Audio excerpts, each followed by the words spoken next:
Carrasco. Allez, vas-y, pourquoi pas. Vas-y, pourquoi pas.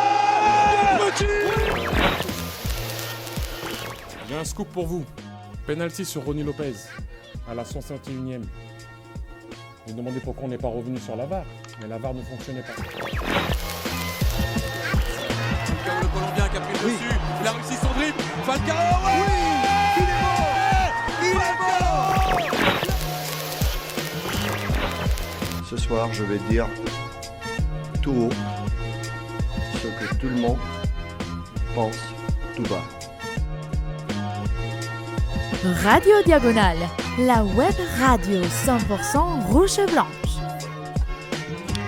Salut les copains, salut les mounégous, et on se retrouve pour un nouveau débrief consacré à la rencontre entre Monaco et Reims. Et Monaco qui s'est incliné 2-1 en toute fin de match. Flo qui fait la danse de la joie visiblement. On fait ce qu'on peut, hein. Ouais. Et Rome du coup qui ne danse pas mais qui est au bord du suicide, j'ai l'impression là.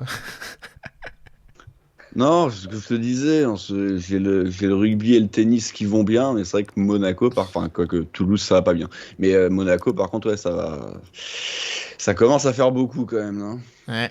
En tout cas, on avait battu la réserve de Brentford cette semaine, mais très clairement la réserve de Reims aujourd'hui c'était un petit peu trop haut pour nous.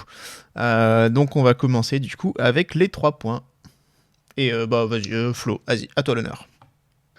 Bon, le premier point, c'est que c'est un match qui est, comme on le dit souvent sur beaucoup de choses, mais qui est symbolique de cette saison. On a beaucoup d'opportunités. Moi, j'aimerais que ces mecs-là mettent de l'intensité, qu'ils se rendent compte de la chance qu'ils ont d'être là où ils sont en championnat, d'être là où ils sont en coupe d'Europe, et qu'il y a un vrai allant. Il faut amener vraiment de l'intensité, il faut mettre tout de son côté pour que ces choses-là fonctionnent au haut niveau. Si on te met dans une position qui est excellente mais que tu mets pas ce qu'il faut, tu vas prendre des coups. Et moi sur tout ce match-là, on va y revenir, mais moi j'avais ça derrière la tête en me disant, j'étais presque sûr que ça allait arriver, alors que pourtant c'était très surprenant quand même. Enfin bref, donc voilà, j'espère que dans le futur on va remettre de l'intensité, que ce match-là va servir à ça. Mon deuxième point, c'est le style de jeu et le 4-2-3-1 qui est assez bon comme c'est moins bon côté. On voit que sur justement les côtés, on arrive à faire ce qu'il faut, mais c'est quand même un schéma tactique qui demande à être présent dans la surface, dans les airs. Et bon, Ben Yedder, etc.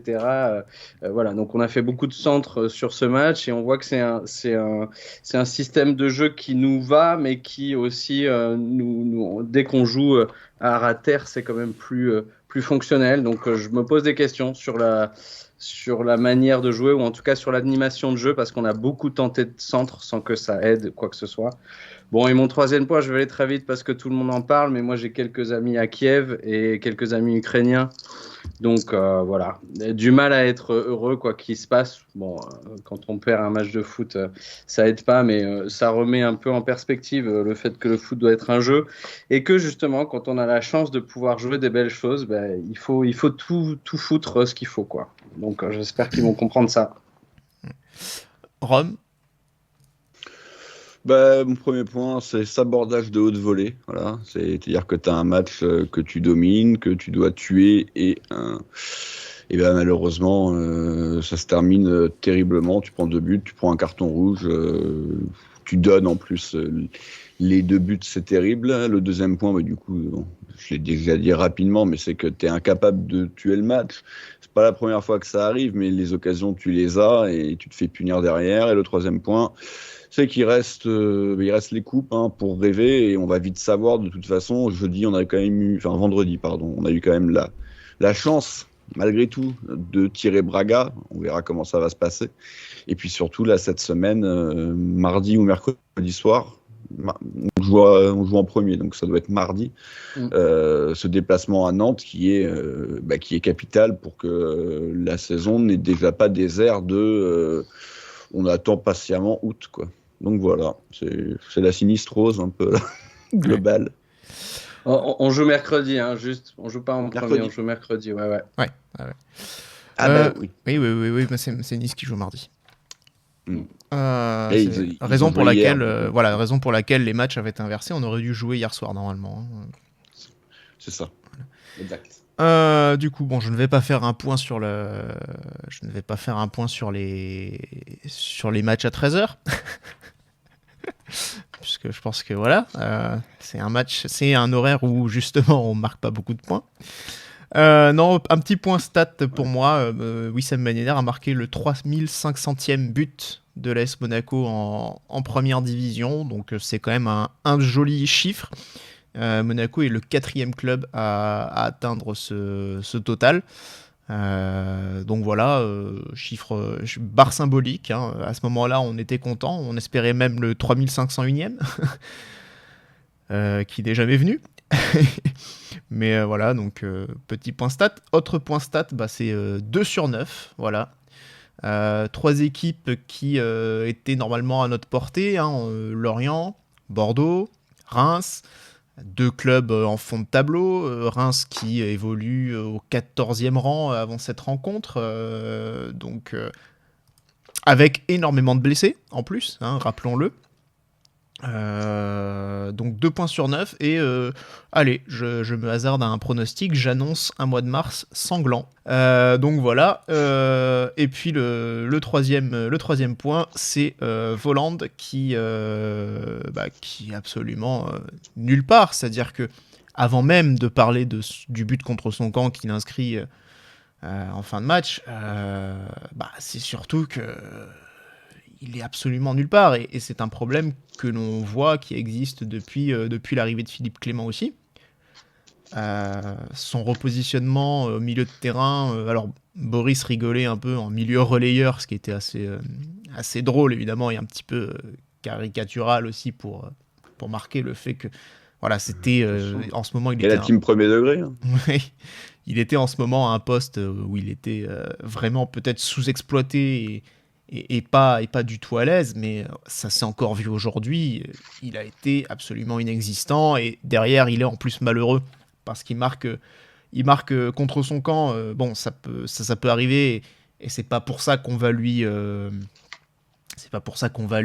tomber dessus aujourd'hui. Voilà, exactement. C'est pas pour cette raison-là en tout cas. Mais en ce moment, Kevin Volland, c'est absolument plus possible. C'est-à-dire que bon, on pourrait attendre le retour de Golovin, mais qui était encore absent, on va en parler, mais peut-être que voilà, Clément devrait mettre un troisième milieu plutôt offensif plutôt que de mettre Volland en galère comme ça à ce poste, en tout cas à mon avis. Donc voilà. Un peu le mettre au chaud en tout cas, d'une manière ou d'une autre. Ouais. Qui se remobilise. On va aborder du coup maintenant la composition Rome. Alors on avait quelques absences dans le groupe. Du coup on avait Ilan Oku, Félix Le Maréchal et la toute première apparition de Eric Aya qui avait donc marqué contre Brentford mercredi. Boadou était espéré mais finalement n'était pas dans le groupe. Et surtout par qui il était espéré, pardon. Clément pensait espérer pouvoir lui donner 10-15 minutes de jeu, visiblement, en conférence de presse vendredi, ça n'a pas été le cas. Mais donc voilà, du coup, Eric Aya qui a intégré le groupe, peut-être récompensé. Mais en tout cas, malgré les faibles absences côté monégasque, il y en avait surtout du côté de Reims. Donc l'équipe type, même si on a eu mieux, Rome... Elle aurait quand même dû faire le taf. Oui, malgré tout, c'était un 11 qui était censé être supérieur à Reims. Et malgré tout, pas non plus tout jeté. C'est-à-dire que ce match, on est au-dessus de Reims. Merde, pendant plus de 80 minutes, il n'y a pas vraiment... Ils ont quelques situations, mais on a enfin un gardien quand même qui fait les arrêts qu'il faut. Mais globalement, on domine. C'était un de mes points, et je pense que c'est un peu le point de tout le monde, c'est que ce match, tu dois le tuer 20 fois. Après, il y a ces 10 dernières minutes catastrophiques. Mais ça n'empêche pas que même si les 80 premières étaient loin d'être parfaites, elles étaient quand même assez à sens unique.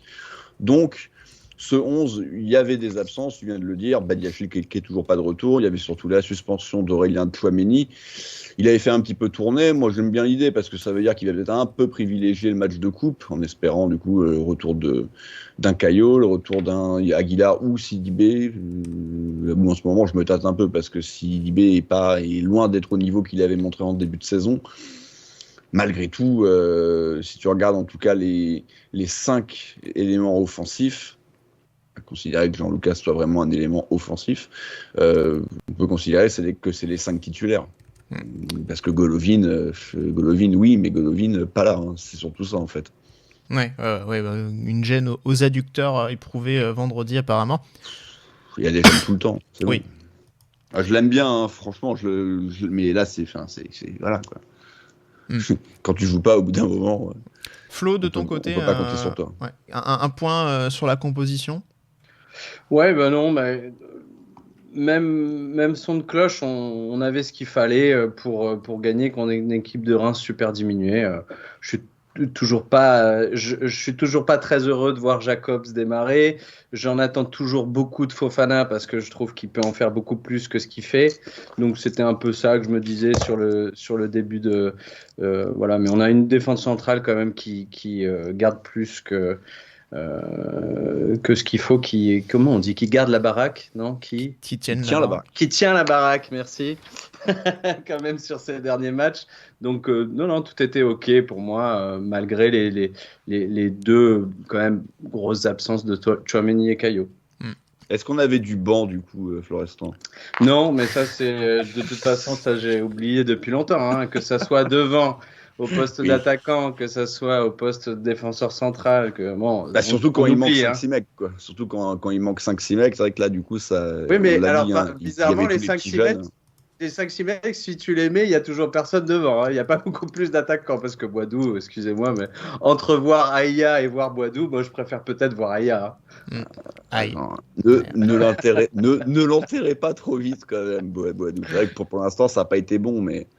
Non, moi, j'attends quand même encore un peu. Alors après, c'est vrai que Eric Aïa, voilà, il a 22 ans. Jusqu'à présent, non. Il a au mieux, il a joué avec la réserve. Donc, il a 22 ans en plus. Ouais. Ah ouais, donc c'est même... ah oui, non, bien sûr. C'est très clairement, n'attendons rien d'Eric Aïa.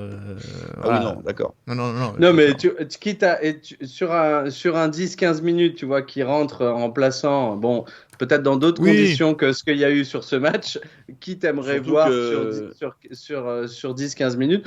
Moi, je préfère, sur un match où on est 2-0, 3-0, je préfère voir Aïa que Boadou. Oui, mais les matchs 2-0, 3-0, tu m'expliques quand ils ont lieu. Hein, parce que, voilà. Mais moi, c'est surtout que j'ai bien entendu ce qu'a dit Julie, qui l'a donc entraîné chez les jeunes. Oui. Il a dit que c'était un joueur très rapide, mais qui pêchait dans la finition. Alors, je pense que c'est des mots très gentils pour dire que c'est catastrophique. Ouais, ça s'y explique cela, on va dire. Voilà. Enfin, bref, on verra. Ouais. Parlons maintenant du coup du match, messieurs, avec une entame vraiment monégasque, avec un gros pressing, et qui aurait pu être récompensé, Flo, avec l'ouverture du score de Gelson Martins, finalement annulée. Ouais, on joue vraiment bien sur les côtés, il y a une vraie belle circulation de balles, on joue assez haut, Reims joue très bas. Et effectivement, Vanderson et Diop, vraiment, sur ces premières minutes, mettent tout ce qu'il faut. De toute façon, dans l'intensité, Diop, hein, je pense qu'il est là. Hein. Dans la technique aussi, mais dans l'intensité, c'est quand même lui qui porte souvent l'énergie et ce qu'il faut y mettre. Et donc, effectivement, il y a une combinaison Diop-Vanderson sur le côté droit et puis un centre. Ça sera un des, je pense, 2 centres qui seront dangereux dans l'entièreté du match. On en aura fait énormément, mais sur ce début de match, les Rémois couvrent pas le deuxième poteau. Donc là, Gelson qui se retrouve tout seul au deuxième.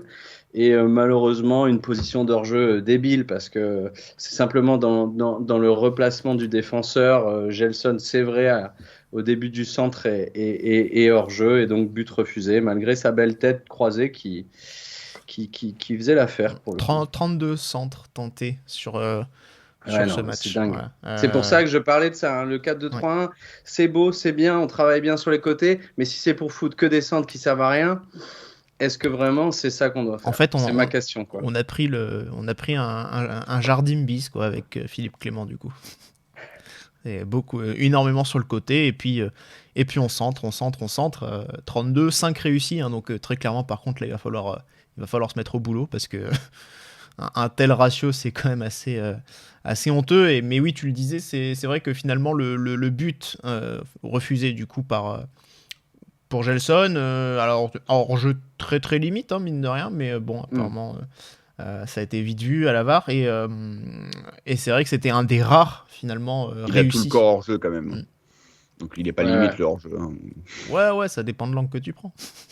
Ah bah non, il n'y a pas d'angle, il est 1 mètre hors-jeu. Enfin, je veux dire, c'est juste qu'en fait, hors-jeu, quoi. Ouais, le défenseur fait l'accordéon juste avant le centre et Gelson est hors jeu, puis il revient devant le but.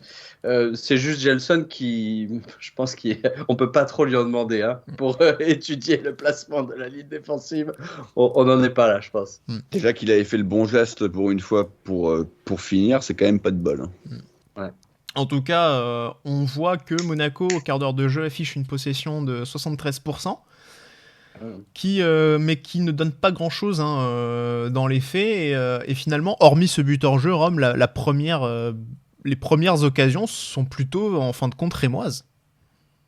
Ouais, c'est ça. On va plutôt dominer, en tout cas avoir le ballon pendant 20-25 minutes. Et puis les Rémois vont un petit peu ressortir de chez eux et vont se procurer pareil quelques situations sans trop réellement faire trembler notre défense ou notre portier allemand. Mais oui, tu sentais que les Rémois ressortaient un petit peu plus, encore que c'était quand même beaucoup de jeux de contre. Mais c'est pas plus mal, parce que de toute façon, on le sait, contre les équipes qui restent derrière, on n'y arrive absolument pas. Moi, j'étais plutôt content, justement, même qu'on essaye volontairement, même de il y avait de l'envie. En fait, ça serait... Alors, en foot, c'est quelque chose qui se voit moins, ça se voit beaucoup en rugby, mais en fait, utiliser les ballons de récupération, accepter d'être un peu plus défensif, mais pour pouvoir contrer derrière, pour pouvoir être contre une équipe un peu désorganisée. Là, tu fais tourner la balle contre des mecs qui sont à 9 devant leur surface, ils laissent un mec devant, là, leur petit Hollandais, je crois. Et c'est à peu près tout, et on n'y arrive pas. Écossais. Écossais. C'est Hornby. Non, mais je pensais pas à lui, moi. Je pensais au tout petit, là, qui s'est fait découper par Dizazi. C'est Van Bergen, là, qui a la grosse occasion, du coup. Très grosse occasion, là, face à face, qui négocie finalement très mal. Enfin, il frappe en force. Donc... C'est vrai que pour le coup, celle-là, c'est plutôt une... Et puis, c'est déjà, et on en reparlera, mais c'est déjà Jacobs qui fait une dinguerie totale sur son côté. Et Nubel, il se met en opposition et il la prend plein ventre. Faut quand même sacrément gainer parce qu'il n'a pas bougé. Ouais. Il la prend quand même pleine balle. C'est une masse, on peut le dire. Ça. Globalement, on leur donne. C'est-à-dire qu'il faut, effectivement, entre la 25e et la 30e, ils ont 3 occasions, mais on leur donne les 3. Quoi. C'est-à-dire que vraiment, on maîtrise totalement. On n'a pas de grosse occasion, effectivement, mais il y a des frappes. Il y a une frappe contrée de Voland, il y a une frappe de Lucas qui est détournée. Globalement, on maîtrise quand même cette première mi-temps, mais il y a ce 5 minutes où on va leur filer des petites munitions, on va leur faire des dissuasives, un petit peu, 2-3 petites dissuasives pour qu'ils aient un petit truc à croquer. Et heureusement, ils ne la mettent pas. Ouais. Mais pour le coup, effectivement, tu as tout à fait raison. Et en même temps, quand on voit leur qualité technique et la façon dont ils ont de sortir les ballons, c'est-à-dire qu'une passe sur 2 est ratée, ils avaient quand même énormément de mal à passer la ligne médiane parce que souvent leur première ou leur deuxième passe était ratée et on avait des récupérations très très hautes. Donc c'est vrai que c'est difficile de se créer des occasions dans ces situations-là et c'est vrai que nous, ce qu'on a fait, c'est qu'on leur a fait quelques cadeaux. Pour se mettre en bonne position, on a quand même bien réagi avec une jolie frappe de Ben Yedder dans la foulée qui est bien détournée par Rajkovic. Mais effectivement, sur la première période, il y a en fin de compte assez peu à se mettre sous la dent de notre côté.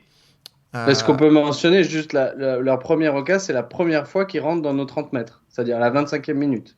Ouais, ça m'étonne pas de toute façon. Bien sûr. Ouais, mais non, mais ils ont. Alors, est-ce qu'on peut dire que Reims a mis le bus ?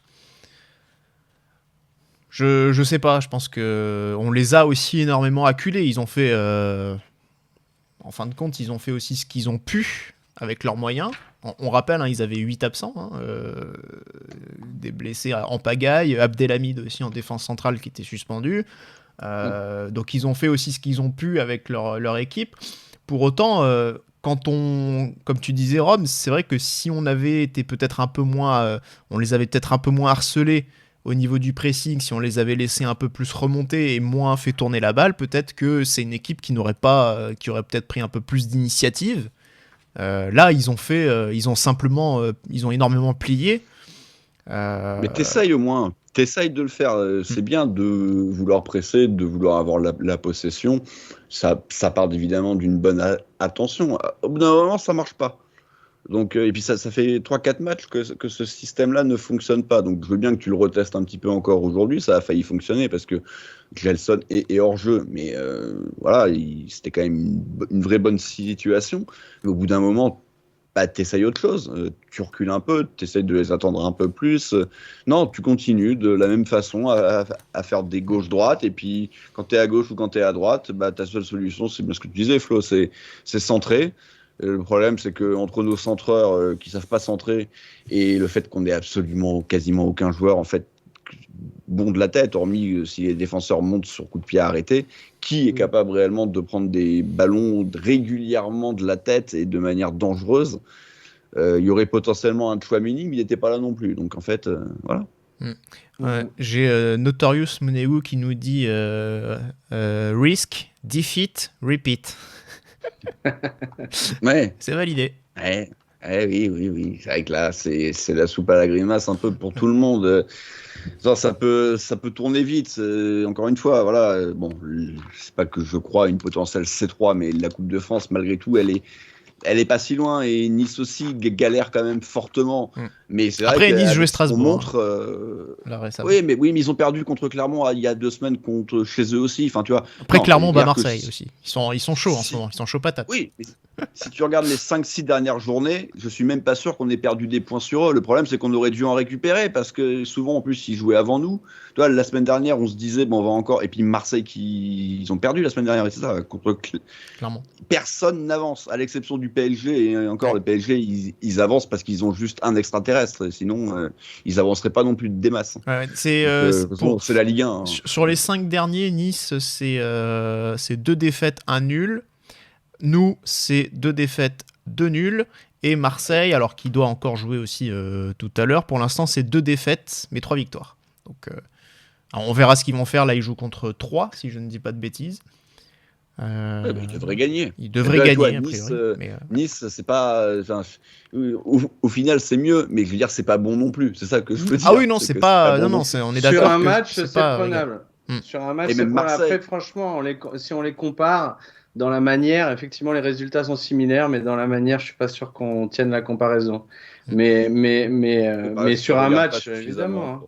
Ouais. Est-ce que quelqu'un peut me dire aussi le cours du fan token, est-ce qu'il est en baisse après cette défaite Ça, par contre, j'en ai rien à foutre, mais alors force 1000. Hein. Oui, non, c'est pareil, c'est pour la plaisanterie. Oui. Deuxième période, messieurs, qui commence très très mal pour nous avec un missile absolument énorme, énorme, qui finit sur la transversale de Nubel. Ils faisaient moins les malins hier, les Écossais. Mais c'est vrai que je pensais... bien ça, tu vois. Là c'est la relation qu'il faut, là.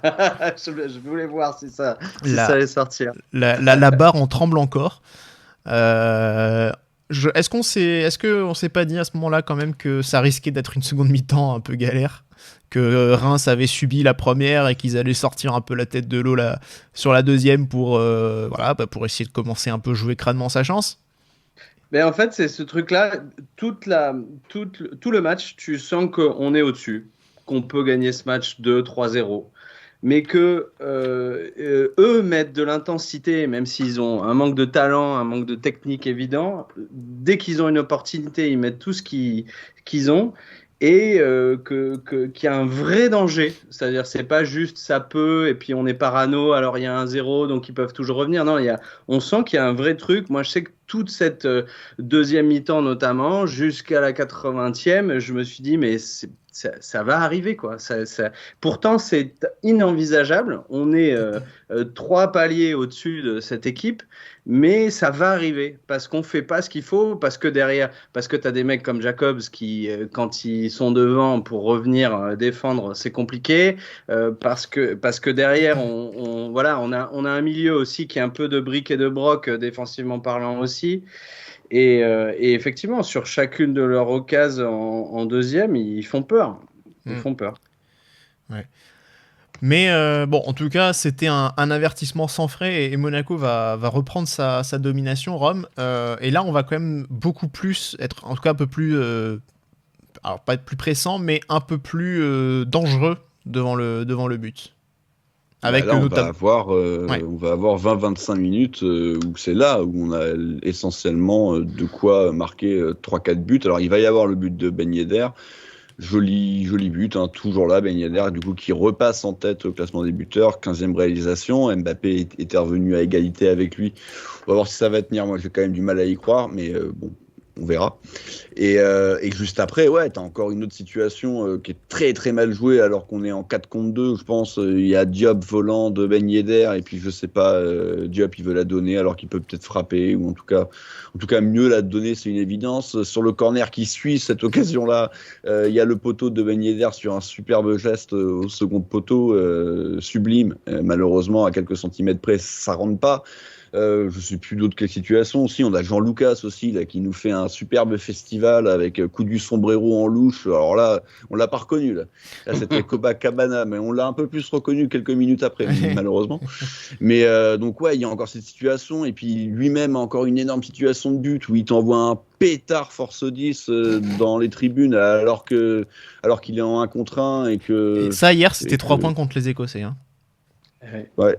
Ah bah oui, mais le problème c'est que là c'est pas le même sport là. Non. C'est pas le même sport. Non, là on n'est pas sur un sport de niche comme dirait l'autre. Juste celle que tu oublies, on va éviter de rentrer dans ce débat. Juste celle que tu oublies. Il y a Disasi aussi. C'est Disasi, voilà, tout seul au deuxième poteau, mais alors vraiment seul, qui le met pile dans la niche du gardien sur un coup franc joué en combinaison. Non mais on peut revenir sur ce but quand même. Il est quand même très beau ce but, non ? Vas-y, oui. Et en fait, ça part en contre. Il y a Volante qui coupe un peu, qui freine un peu le contre, mais les joueurs ont la capacité, c'est-à-dire quand on voit qu'un contre qui allait en vitesse déborder l'adversaire, mais que finalement on le ralentit, machin, il faut toujours essayer de pas forcer la chose et faire un truc qui finalement sera pas efficace, genre une frappe de loin, genre essayer. Et là, on voit que les joueurs finalement temporisent un peu, essayent de vraiment trouver la faille. Ça joue un peu entre Voland et Diop qui le décale. Ça revient sur Fofana. Et là, Fofana fait une passe. Allez, je vais lui donner ça. Une passe clémentesque. Donc, une passe verticale qui va donc sur Diop à l'entrée de la surface. Diop contrôle et met un petit externe en se retournant. Pour Ben Yedder qui contrôle la cuisse et puis qui met une volée lui aussi alors qu'il était de dos, une volée retournée. Enfin, le but est quand même très beau parce qu'il y a une intelligence de jeu qu'on voit quand même rarement dans cette équipe. Et moi, j'ai pris beaucoup de plaisir à voir ce but quand même. Ouais, non, c'est très bien. Et on peut saluer aussi, bien sûr, l'enchaînement très rapide, contrôle de la cuisse, tir croisé de Ben Yedder, hein, toujours extrêmement redoutable, la qualité de l'appel bien sûr aussi, mais oui, non, mais bien sûr que Ben Yedder est un joueur au-dessus de la norme techniquement, joueur de grande qualité et aussi dans la finition bien sûr. Malheureux sur ce poteau aussi, hein, parce que clairement juste après. Le petit doublé aurait fait bien plaisir et aurait tué le match. Et aurait tué le match, et c'est effectivement, et là c'est ce que soulignait justement Rome Ludovic Giuli, c'est-à-dire que Monaco devait continuer à pousser parce que sur quelques sorties de balles, les Rémois ont réussi à s'approcher un peu plus des buts, à être un peu plus dangereux, Et Julie, il prévenait, hein. Et il faut se mettre à l'abri. Ouais, c'est ça. Et puis ouais, cette tête de Dissassi, c'est quoi? C'est la 75e, ouais, c'est ça, je le vois devant moi. Et puis à partir de la 80e, ouais, voilà, ça va partir en déliquescence. Nous, on va arrêter d'avoir des situations. Et puis là, on va avoir une première énorme alerte que Nubel va magnifiquement sauver. J'ai l'impression aussi que Maripane revenait bien en deuxième rideau, il aurait peut-être sorti aussi. Mais bon, il n'empêche que c'est. J'ai pas revu le ralenti parce que j'avais l'impression que c'était aussi le tacle de Maripane et on n'a pas vu de ralenti, donc bon. Mais apparemment, Nubel sort bien, quoi qu'il arrive, il sort sur le joueur qui était. Il décale jusqu'à un joueur qui est tout seul au second poteau, puis il sort quand même super rapidement sur le mec. Donc oui, et puis quelques instants après, voilà, il y a ce coup franc un peu concédé bêtement. Alors déjà, on a un peu de mal à savoir vraiment sur qui siffle la faute, parce qu'il y a du Matazzo, il y a Voland qui termine le joueur, mais je suis pas convaincu qu'il n'y avait pas déjà avantage sur le premier contact. En tout cas, il n'empêche, ça change pas grand-chose. Ça fait coup franc, et puis ouais, voilà, il y a ce coup de malchance, oui, mais manque de maîtrise aussi, quoi. Enfin, c'est n'importe quoi ce qu'il fait. Alors c'est un sublime geste d'attaquant. Mais par contre, c'est un piètre geste défensif. Ça rappelle quand même un petit peu le but de Mandzukic en finale de Coupe du Monde. Hein. Alors Mandzukic, c'était un peu plus compliqué parce que c'était vraiment dans le paquet, mais ça ressemble un petit peu à ça quand même. Et là, voilà, tu te fais égaliser et tu te dis, mais c'est pas vrai, on va encore perdre 2 points. Mais que nenni. Non, nous n'allons pas perdre 2 points. Derrière, il y a Jean-Lucas. Qui peut le plus, peut le moins. Qui pète son câble et qui s'essuie les crampons, et puis Jacobs qui fait la même qu'en première mi-temps, sauf que ce coup-ci, il n'est pas complètement seul, le petit Rémois, et il peut la remettre à Mboukou, qui n'a plus qu'à fusiller Nubel, laissé seul par tout le monde. Donc ouais, c'est terrible, quoi. C'est terrible de perdre ce match, mais même de faire match nul, ça aurait été terrible. Ce match, même s'il est loin d'être parfait, tu le domines quand même pendant 80 minutes. Ça veut pas dire que Reims n'avait pas eu des occasions et qu'ils n'auraient pas mérité de marquer un but, mais toi, tu dois minimum en marquer 3. Et tu le fais pas. Donc qu'est-ce que tu veux que je te dise? Ouais, non, mais c'est clair. Dans la manière, c'est ça qui est terrible. Hein. Ouais, vas-y, Damien. Non, mais vas-y, enchaîne, bien sûr, Flo. Non, je veux dire, dans la manière, c'est ça qui est terrible, c'est que j'ai presque envie de dire qu'on fait pas un mauvais match, mais en fait, on a toujours ce sentiment que les joueurs pensent qu'ils ont de la marge, quoi. C'est-à-dire la connerie que fait d'ailleurs Lucas, où après que l'action se termine, il fout un coup de pied au gars pour prendre son deuxième jaune et son rouge. La manière un peu en dilettante qu'on va défendre sur les occasions rémoises, j'ai l'impression, la manière dont on tue pas, parce que clairement pour moi, Dissassi et Lucas, c'est les deux qui mangent la feuille. Comme tu l'as dit, c'est cette période où on a vraiment... Tu as Dissassi tout seul au deuxième poteau, tu as Lucas tout seul devant le gardien, et clairement, il y a un manque d'application sur ces gestes-là. Et en fait, on pense qu'on a cette marche-là. Je pense j'ai peur qu'on se dise ça même sur la saison, hein, parce qu'on pensait que finalement le podium était à notre portée, Et en fait, à trop croire qu'on a de la marge et à trop avoir des défauts de concentration qui sont peut-être petits, instantanés, eh ben on prend des fessées. Faut espérer que ça fasse du bien, mais ça fait chier quand même. Sur ces 3 derniers matchs, là, ouais, du point de vue comptable, comme tu avais dit, Damien, on est mal, quoi. Le problème, c'est toujours pareil, c'est que dès qu'on a l'opportunité, l'occasion de refaire un petit peu l'écart par rapport au club devant nous, on se rate dans les grandes largeurs, on n'arrive absolument pas à revenir. Et comme je le disais, c'est que ça fait plusieurs semaines que je ne crois plus au podium précisément pour cette raison. C'est-à-dire qu'en fait, si au moins on était capable, dans ces moments-là, de refaire notre écart, de montrer qu'on était toujours au contact, oui, on pourrait l'espérer, mais là, c'est pas le cas. C'est-à-dire que on voit en fait inexorablement le podium s'éloigner, même si Marseille, même si Nice n'avance pas à un rythme très élevé, on est toujours à 8 points du podium pour l'instant, et on n'arrive absolument pas à combler l'écart malgré leurs résultats défavorables aussi sur leurs 5 derniers matchs, parce que nous aussi on enchaîne des contre-performances, et j'ai très peur, je crois même pas en ce moment au top 5 avec le rythme de Rennes et Strasbourg en ce moment. On va jouer Strasbourg dans tous les cas le mois prochain, donc on aura aussi, et Marseille, on aura donc l'occasion de voir si vraiment on peut prétendre à quoi que ce soit, si on arrive à s'en sortir sur ces matchs-là, ou si on n'arrive pas à prendre les points dans les confrontations directes. Donc voilà, mais moi je suis assez pessimiste aujourd'hui sur nos chances de finir dans le top 5 même. Hein. Aujourd'hui, ça risque d'être compliqué en tout cas.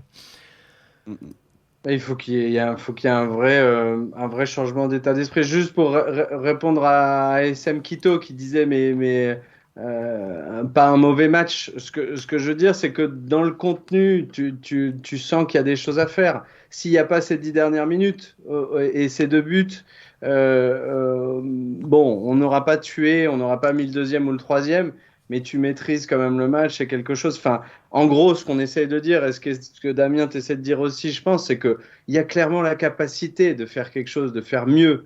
Alors, on n'a peut-être pas un effectif pléthorique, etc., mais il y a un vrai sentiment de frustration. Je pense qu'il y a des équipes dans ce championnat de France qui jouent à leur plein potentiel, et je pense que nous, je sais pas, j'ai du mal à croire qu'on puisse pas faire un petit peu mieux, quoi, surtout sur des matchs comme ça. Ouais. Après, est-ce qu'on mérite ça? Par contre, j'en suis pas convaincu. Ça... Bon. Puis on l'a montré. Voilà. Qu'on était capable de faire mieux. On est quand même sorti d'une grosse poule d'Europa League, hein, je le rappelle. Oui. Alors après, oui, mais c'est vrai qu'on a vu aussi une équipe en Europa League qui semblait avoir un peu plus de pas d'envie parfois, mais voilà, qui affichait un autre visage tout simplement. Ah, mais ça, je dis pas le contraire, mais c'est bien du coup ce qu'il vient de dire. Une question de potentiel. Au bout d'un moment. Oui. Et les joueurs sont pas bons, mais sur le papier, merde. Si t'es pas top 5 avec cet effectif-là, c'est du foutage de gueule. Ah, je suis d'accord. On doit finir devant Rennes et Strasbourg, ça c'est mais même devant Nice, et Marseille, il y a que Lyon à la limite qui sur le papier pur, hein, je parle. Et les Lyonnais, tu vas me dire, ils sont dans la même galère, donc c'est plus compliqué que ça. Mais on a changé quasiment personne par rapport à l'année dernière. Je sais pas, je comprends. Après, il y a un côté. Peut-être effectif en surchauffe parce que justement dans la quantité. Pas la surchauffe. Non, c'est un truc qui m'agace. Ça, la surchauffe, ça veut rien dire. Quand tu gagnes beaucoup, t'es forcément en surchauffe parce que c'est pas la logique, c'est pas la normale. La normale dans le sport, c'est de pas gagner. Encore en foot, c'est un peu particulier parce que c'est du championnat. Et d'ailleurs, au final, l'année dernière, tu gagnes rien, donc t'es pas non plus en surchauffe. Donc, ouais. Non, bon. Ouais. Enfin, ou en tout cas que certains joueurs, voilà, on avait réussi à maximiser leur potentiel. Chose qu'on n'arrive pas à faire. Voilà. Ouais, c'est ça. Est-ce que tu préfères cette expression-là, du coup, Ram ? Ouais, je ne sais même pas si c'est le terme de Maxime. Non, mais c'est vrai que le terme surchauffe, il est utilisé à tort et à travers, et c'est souvent pas vrai en fait. Lille l'année dernière, ils n'étaient pas en surchauffe. Tout s'est bien aligné, mais c'était pas de la surchauffe. Juste un truc quand même. Quand on voit un Vanderson qui rentre dans cette équipe et qui apporte tout de suite quelque chose, ça prouve quand même qu'il y a un souci de niveau à côté, quoi. C'est-à-dire qu'il y a un souci de niveau, peu importe si c'est leur niveau potentiel, s'ils sont pas à leur potentiel, s'ils y sont, j'en sais rien. Mais en tout cas, ce qu'ils donnent ne fonctionne pas. Et quand on voit un gars qui rentre et qui a quelques qualités et qui met son envie et sa motivation et que ça apporte tout de suite, on se dit que quand même, merde, quoi. Ils pourraient peut-être tous un peu s'y mettre, quoi. Ouais, c'est le but aussi du mercato. Et puis Vanderson, il n'est pas non plus si fabuleux que ça. Il n'est pas fabuleux. Mais on se gargarise quand même de pas beaucoup avec Vanderson parce que comme c'est vrai qu'il apporte un petit truc et qu'on l'aime bien mais c'est quand même pas exceptionnel Vanderson. Merde, là, depuis 3 matchs, excusez-moi, mais il fait rien Vanderson. Hein. Donc, bon, bref. C'est quand même un mec qui vient du Brésil, généralement des mecs comme ça, tu les mets au chaud pendant 6 mois et tu le fais pas jouer, quoi. Et je suis bien d'accord qu'il fait pas grand chose, mais ça prouve simplement qu'avec un peu d'envie, en voyant que tu as quand même pas mal de trucs sympas à jouer, il y a quelque chose à faire sur des joueurs comme, je sais pas, comme Jacobs, comme Fofana. Moi, Fofana, c'est l'épitomie de la frustration parce que ce mec il joue à 30% de ses capacités. Enfin, et dans son entraînement et dans son développement de joueur, il y a un vrai souci, quoi. Il est pas mauvais, mais il pourrait être tellement meilleur. Alors, si vous voulez bien, on va aborder les performances Ouais. maintenant, du coup. Hein, On t'attendait. On a déjà commencé. Donc, je vais d'abord vouloir vous faire revenir sur les tops de ce match. On en a quand même mis 2. Wissam Ben Yedder et Guillermo Maripane. Wissam Ben Yedder, c'était mon choix parce que ça a été finalement l'homme le plus dangereux devant le but. Le buteur, il a aussi...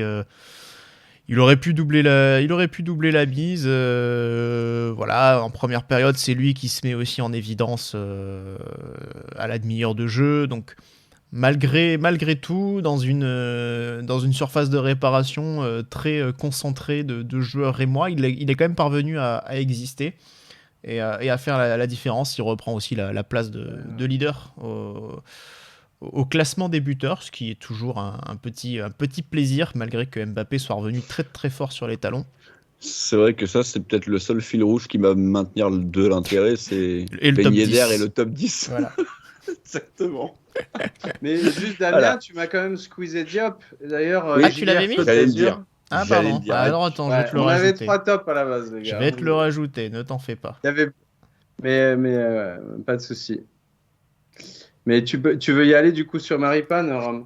Ouais, mais ça va être très rapide. J'ai mis Maripane parce que je trouve que notre défense centrale est quand même bien mieux. La semaine dernière, j'avais mis Dizazi. Là, j'ai un peu plus de mal à le mettre parce qu'il prend quand même un carton jaune un peu bête. Il y a une perte de balle aussi dangereuse en première. Il a une vraie belle occasion de but qu'il ne met pas, donc il mérite clairement pas le top aujourd'hui, même si après le reste est plutôt solide. Mais Maripane, très bien, très bon. Les 2 buts, il y est absolument pour rien. Donc, pas de souci avec Maripane aujourd'hui. C'est vrai, on n'en parle pas et finalement c'est une bonne chose. On n'en parle pas trop, disons, mais ouais. on est content à ce qu'il soit à ce niveau-là. Du coup, Diop. Et Diop, franchement, comme je l'ai dit, au niveau de l'intensité de la première minute jusqu'à la dernière minute, le mec à 0-0 comme à 2-1, il donne tout ce qu'il a et rien que ça fait un plaisir fou. Quand on voit, attendez, pardon, j'ai un petit truc technique à remettre, mais quand on voit l'intensité que peuvent mettre d'autres joueurs, et puis après sur le côté technique, c'est le joueur qui apporte ce lien, c'est sur la plupart de nos occasions, c'est la passe D pour Ben Yedder évidemment, mais c'est vraiment lui qu'on trouve entre les lignes, qui peut à la fois déborder, décaler. Et voilà, un joueur qui fait du bien, qui cette année a une certaine régularité quand même. Et sur ce match-là, il nous fait le début de match. Il est très très présent dans la plupart de nos temps forts. Voilà. C'est marrant parce que c'est vrai que j'ai pas non plus trouvé son match extraordinaire. C'est pour ça que tu l'as squeezé. Mais peut-être, non, je sais pas, je l'avais pas noté, mais je sais pas. La dictature. Les herbiennes. Attendez. Ouais. Attention, ça va pas rigoler, moi, je peux vous dire. Mais non, mais je sais pas, je suis un peu plus mitigé sur son match, la Diop. J'ai l'impression qu'il y a des bonnes choses, mais aussi beaucoup de mauvaises. Je sais pas, j'aurais du mal à expliquer, ça, même mon ressenti est pas forcément ultra positif envers lui. Parce qu'il peut faire mieux à 2-3 reprises. On en a parlé juste après le but. C'est vrai qu'il y a cette perte de balle rémoise et cette situation où Folland lui donne le ballon et où il fait pas le bon choix. Il la donne pas dans le bon timing à Ben Yedder. Après, moi, je l'ai trouvé plutôt bon aujourd'hui, malgré tout. Top, je sais pas, mais j'ai trouvé qu'il a été dans les meilleurs. Et contrairement justement à cette dernière rencontre où moi je l'avais pas aimé. Là, je trouve qu'aujourd'hui, ça a été pas mal. Ça débat beaucoup dans le chat sur Nubel. Sur Nubel, ouais. On n'a pas mis Nubel. Il était pas loin. Ouais. Il était pas loin. Pour moi, j'ai hésité avec Maripane et lui, en fait. Bon. Il est, en tout cas, il y a au moment où il fait cet arrêt, quand est-ce que c'était à la 80e ou quelque chose comme ça, on se dit... on se dit là il nous a peut-être c'est peut-être Nubel qui nous donne 2 points quand même. Et c'est toujours ce qu'on se disait entre nous et je pense j'aurais aussi quand même eu envie de dire qu'on avait perdu 2 points, mais après, Non, mais à ce moment-là, il te maintient à 1-0. Oui, Et ça vaut un but, quoi. voilà, c'est le genre Entre d'action guillemets. que tu veux voir ton gardien faire. Et finalement, depuis quelques années, ça nous est arrivé assez rarement de dire notre gardien nous a fait gagner des points. Et donc oui, clairement, de toute façon, il est sur la pente ascendante, un peu en continu, on va dire. Et sur ce match-là, il y a rien à dire, franchement. Il a touché 50 ballons Nubel, au passage. Je sais pas du tout si par rapport à d'autres matchs, c'est beaucoup pour lui ou pas, mais ça me paraît très très élevé. Faudrait voir sur Il a d'autres- vu l'article sur l'équipe, là. Le 11e joueur. avec son, Ah bah, avec si- son si- grand frère. S'il veut être le nouveau Neuer, va falloir qu'il s'y colle aussi à ce niveau-là. Et sur la première partie de saison, on l'a vu au pied. Hein. Et un ballon sur deux, c'était un ballon pour l'attaquant. Ah oui, non, c'était Donc pas... on va se calmer quand même. Non, Le au pied, petit- c'est le toujours petit pas Noubi. très... ouais. Les flops. Il l'utilise plus beaucoup, d'ailleurs. Non, les flops, messieurs. Les flops. Yes. Alors, du coup, il y a du choix, il y en a pour tous les goûts, hein, j'ai envie de dire. Kevin Volland, Jean Lucas et Ismail Jacobs. Finalement des habitués de la catégorie, hein, j'ai envie de dire. Puisque Jacobs, c'est quasiment à chaque sortie, ou presque. Lucas, c'est 75% de ses matchs. Et Kevin Volland, pareil aussi, peut-être une bonne moitié, je pense. Mais voilà, on va revenir, on va également détailler tout ça. Kevin Volland, moi du coup je vais en parler en premier, c'était mon point, mon troisième point. Voilà, le problème c'est pas tant le but contre son camp. Alors c'est vrai que ça c'est quelque chose qui le condamne à cette catégorie de flop aujourd'hui, mais c'est plutôt surtout l'absence de Volland dans tous les compartiments. Alors on le rappelle, on le souligne encore une fois, c'est que c'est un joueur qui n'est pas à son poste, tout simplement, qui est mal employé, mal utilisé par Philippe Clément aujourd'hui. Mais le problème, c'est qu'en tout cas, il n'a pas existé. Et on peut essayer d'être tolérant, lui trouver le plus d'excuses et de circonstances atténuantes, mais la réalité de Kevin Volland, encore aujourd'hui, c'est que son match est pas bon, quoi. Son match c'est un vrai Casper, quoi. Et là, le CSC le condamne, quoi. Il est inexistant et le seul moment où tu le vois, c'est parce qu'il nous l'a mis dans les filets, mais pas les bons. Donc oui, c'est vrai que Volland, j'aime beaucoup. L'année dernière, il nous fait une saison de très très haut niveau, mais là, cette année, c'est vrai que c'est compliqué et ce positionnement n'arrange rien les choses. Ismail Jacobs pour toi, Rome, du coup.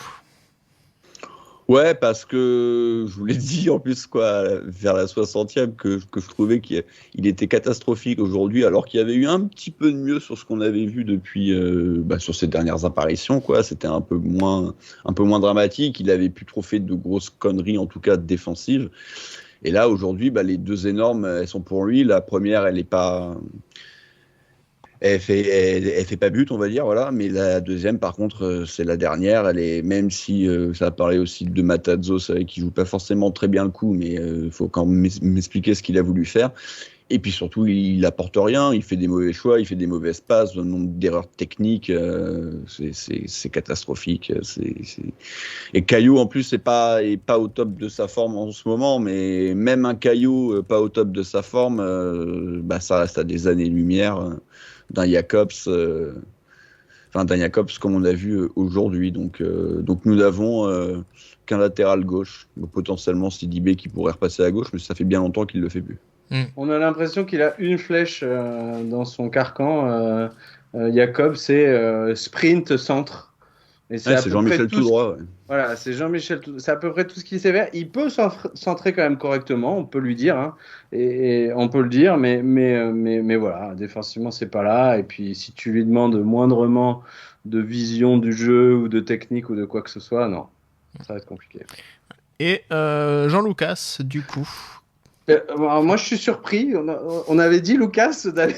ouais, on l'avait dit. C'est marrant. J'ai pas entendu Diop, mais j'ai bien entendu Lucas. Bon, ben, je sais pas qui l'a dit, mais si c'est moi qui dois en parler, moi je l'ai pas trouvé si mauvais, Lucas. Donc c'est vrai qu'à partir donc sur la fin du match, comme la plupart de l'équipe qui coule un peu, il se désintègre. Mais honnêtement, Lucas, sur les derniers matchs, on était tous surpris du fait que Clément lui donne sa confiance et qu'il fasse à peu près tous les matchs depuis que Clément est là. Mais honnêtement, je le trouvais mieux. Il faut se souvenir de Lucas de la première partie de saison où c'était le Walou intégral. Et là, franchement, il participe au jeu. Donc, moi, finalement, ça va être un flop avec encouragement. Hein. Moi, je l'aurais peut-être pas mis flop, en tout cas. Mais je trouve qu'il participe au jeu. Je trouve qu'il est plus juste dans ses choix.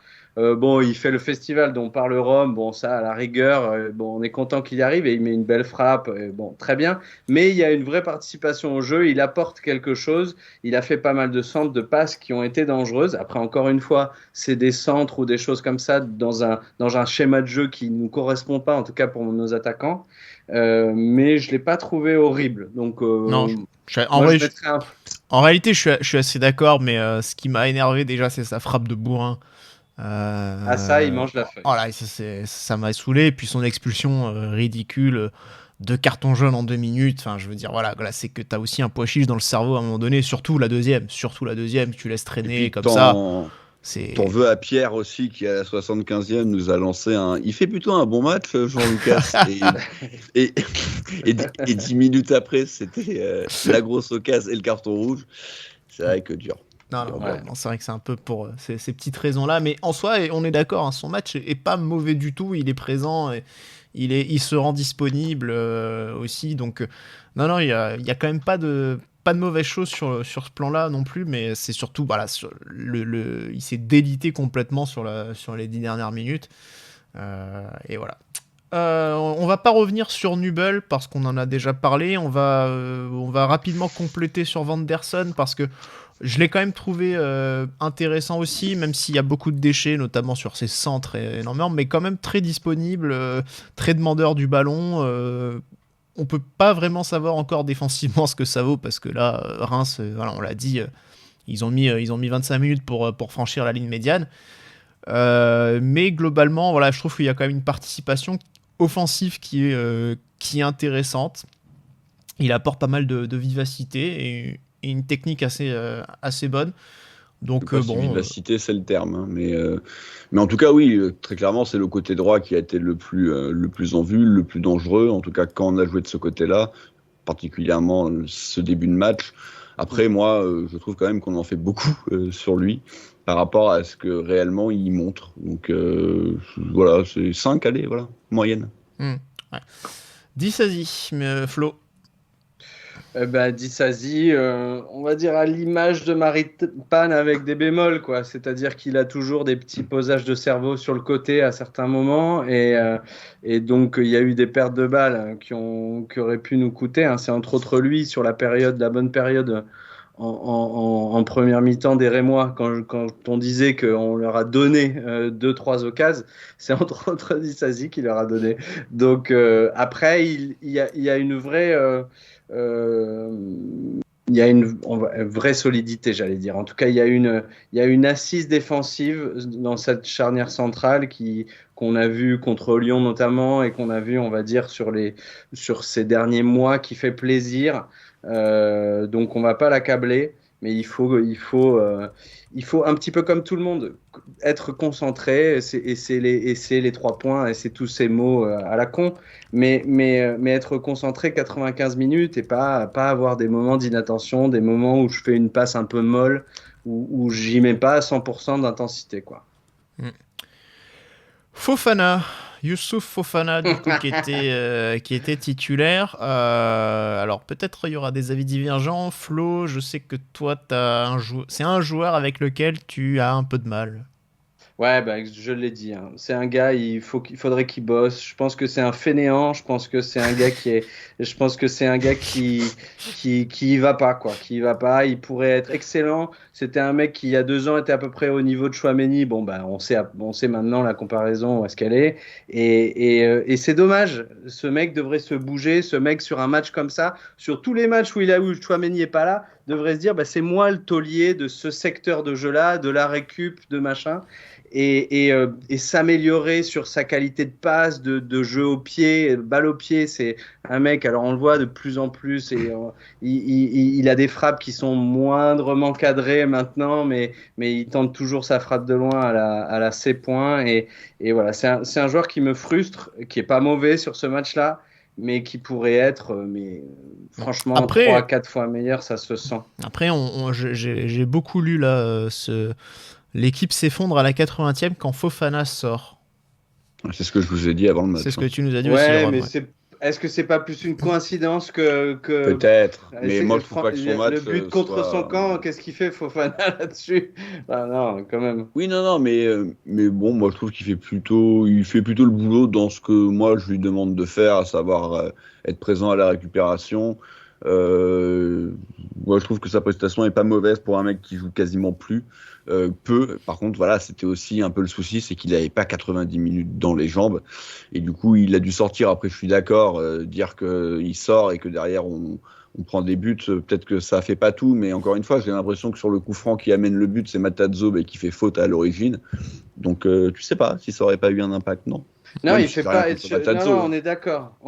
Moi, sur ce match-là, en fait, il est plutôt ok. Et Matazo fait une de ce match-là. Hein. Ouais, non, vous avez raison. Et Matazo fait une plutôt mauvaise entrée. Sur le deuxième but, c'est lui qui vient coller contre Jacobs pour aller chercher le mec, et c'est ce qui fait que après Vanderson est en 2 contre 1 et que Reims marque ce deuxième but. Donc on est bien d'accord que Fofana fait pas un mauvais match, Matazo fait une plutôt mauvaise entrée, mais c'est plutôt rare. C'est-à-dire que ces derniers temps, c'était quand même plutôt l'inverse. Ça, on est d'accord, mais là on débriefe le match d'aujourd'hui.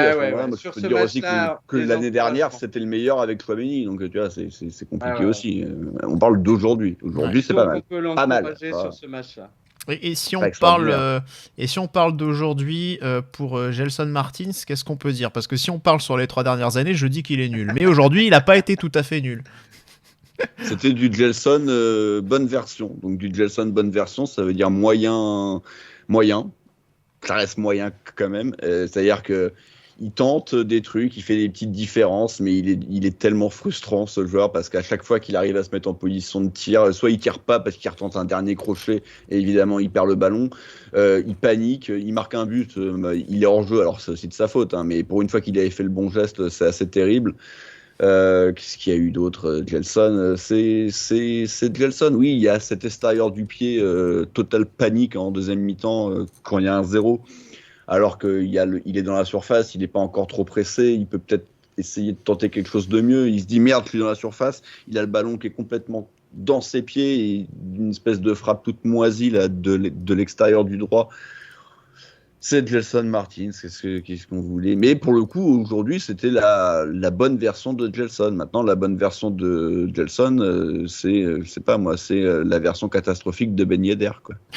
Mais est-ce que depuis que Clément est là, bon, je sais pas s'il y a une cause à effet, mais Gelson n'est pas un peu meilleur? Est-ce qu'on sent pas que c'est pas un type qui réfléchit un tout petit peu plus, qui va faire un tout petit peu plus les meilleurs choix? Il y a des fois où il décale, il fait 2 actions dégueulasses avant de sortir, ça on est d'accord, mais sur les 70 premières minutes, je l'ai pas vu faire grand-chose de trop mauvais. Il fait des décalages des fois où il attend que son latéral déborde pour le décaler, des trucs qu'il faisait rarement par le passé. Moi, je le trouve, il y a comme un espèce d'assise, presque de réflexion qu'avant c'était poulet sans tête.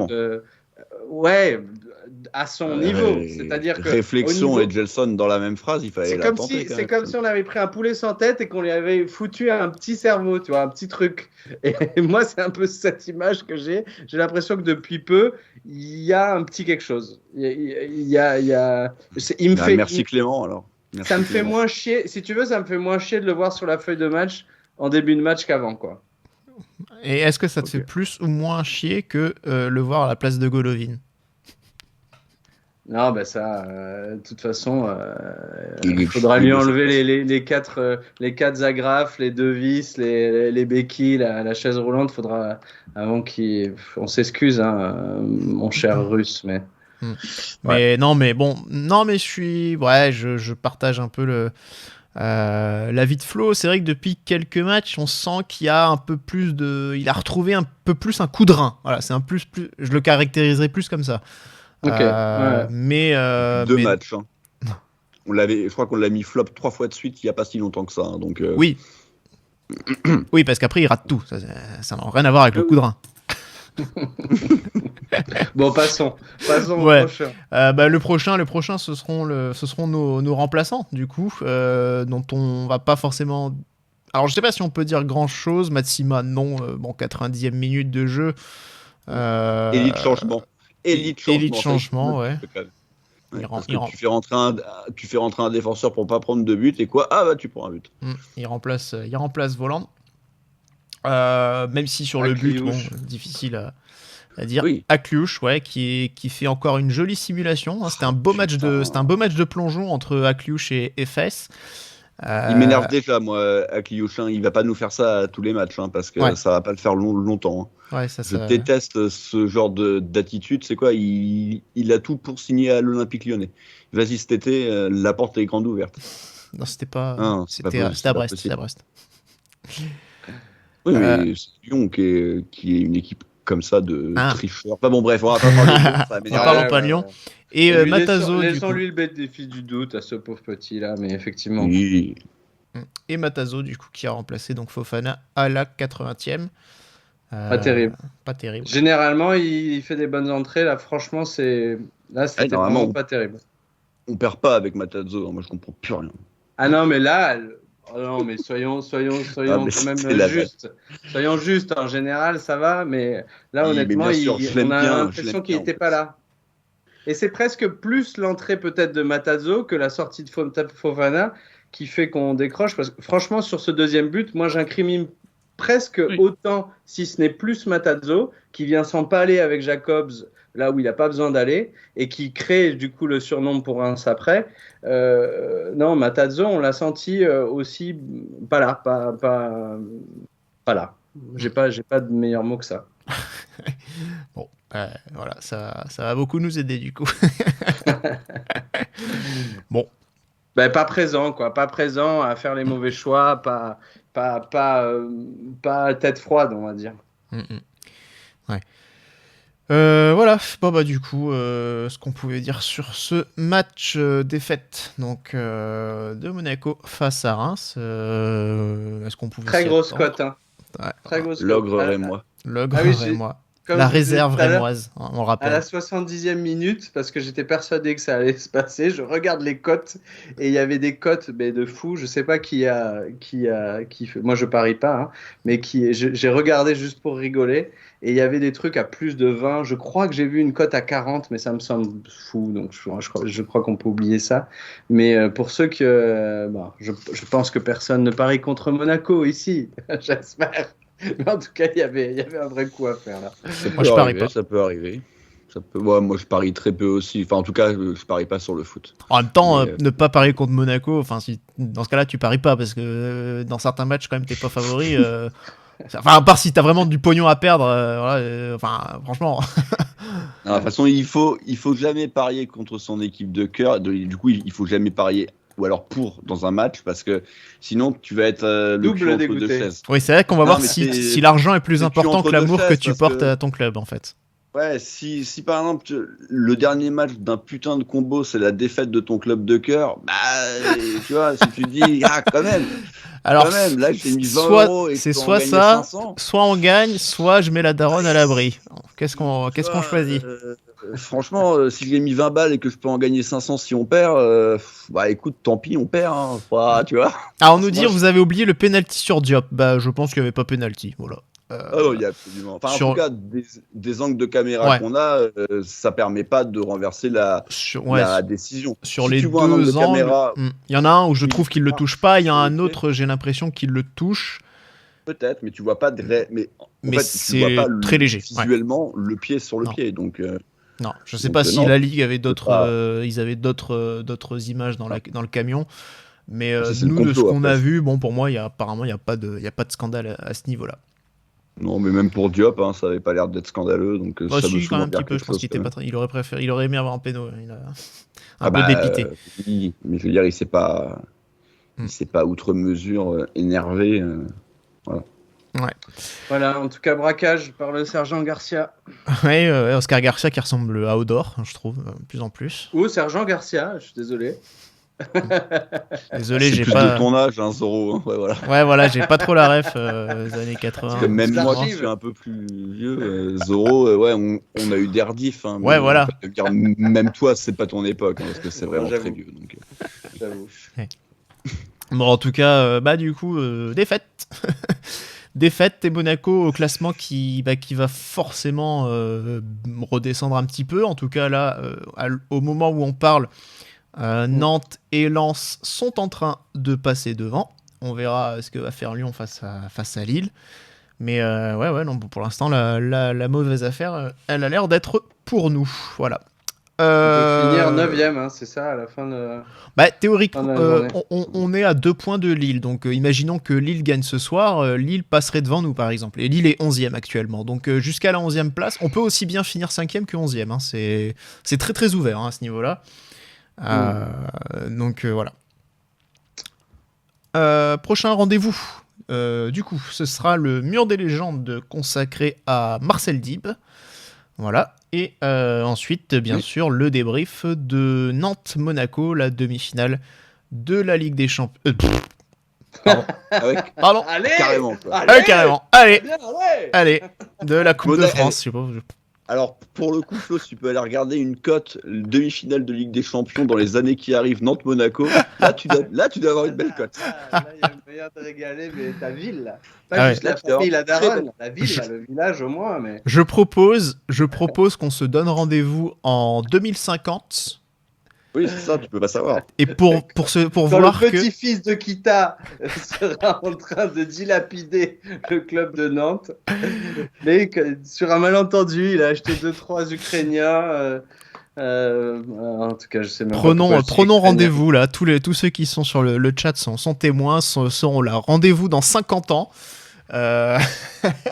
Non, mais cette Coupe de France, allons-y, quoi. Putain, allons-y, quoi. Ouais. Mettons toutes les parties génitales sur la table, là, et puis il va falloir la faire, celle-là, parce Ouais. que... là, Mais n'oublions pas que Nantes mettra aussi les siennes sur la table. Hein. Ouais. Et qu'avec Camboiré, voilà, en général, Camboiré, il aime bien leur latter les couilles quand même. Ouais, mais les couilles de Canaries, c'est quand même pas... Non. Tout bien visé. Quoi. C'est plus dur. Voilà. Donc, semaine chargée pour nous, évidemment, puisque donc 3 rendez-vous à venir. Marcel Dib, Nantes et aussi, bien sûr, l'Olympique de Marseille, le débrief qui sera dimanche soir. Merci au chat. Merci, Yes. merci à tous de nous avoir suivis sur Twitch. Hein. Évidemment, le replay sera disponible sur YouTube et bien sûr sur l'application de La Diagonale en podcast audio. Merci Flo, merci Rome, merci à tous de nous avoir suivis. On vous souhaite évidemment de passer un bon dimanche, en tout cas de le terminer mieux que ce qu'il n'a pu commencer. Et puis on se donne rendez-vous donc. Nadal a gagné, hein, ça avait bien commencé. Ouais, moi je dormais à cette heure-ci encore, donc désolé. Donc voilà, merci à tous de nous avoir suivis et rendez-vous demain donc pour le mur des légendes. Salut à tous et Dagebunegu, ciao ciao.